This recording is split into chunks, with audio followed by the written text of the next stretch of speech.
Halina, lumabas ng bahay, langhapin ang sariwang hangin. Huwag palaging magmukmok at malungkot dahil nakakapangit.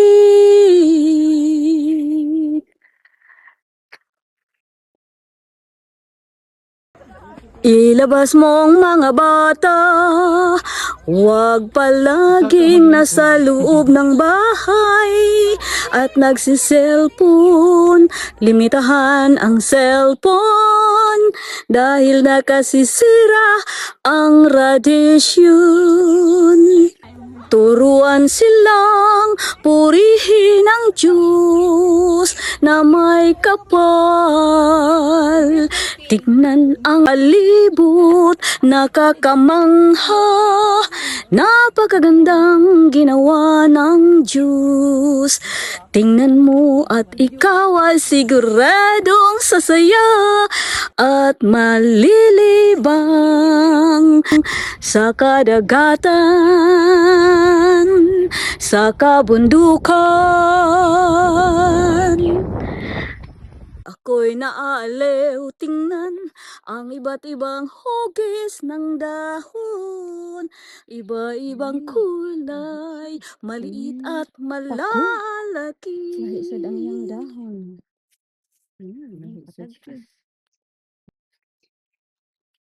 Tingnan nating mabuti ang ganda ng mga hugis, iba-iba ang hugis, maliit, malaki, mataas, pabilog, papuso. Tingnan nyo, nakalilibang itong tingnan. Kaya pasalamatan natin ang Diyos dahil tayo'y binigyan niya ng mga nakakaaliw na mga tanawin. Ano kaya niya ginawa yan, no?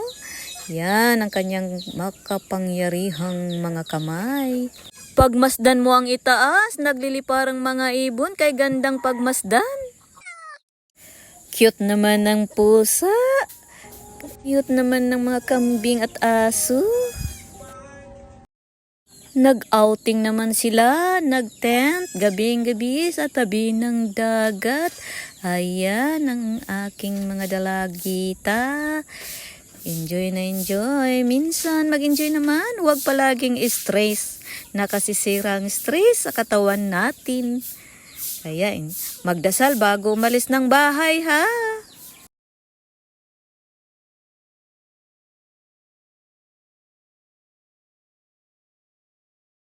Let's go to the beach, eat, let's go get a wave. They say what they gonna say. Have a drink, clink, down the Bud Light. Bad bitches like me, it's hard to come by.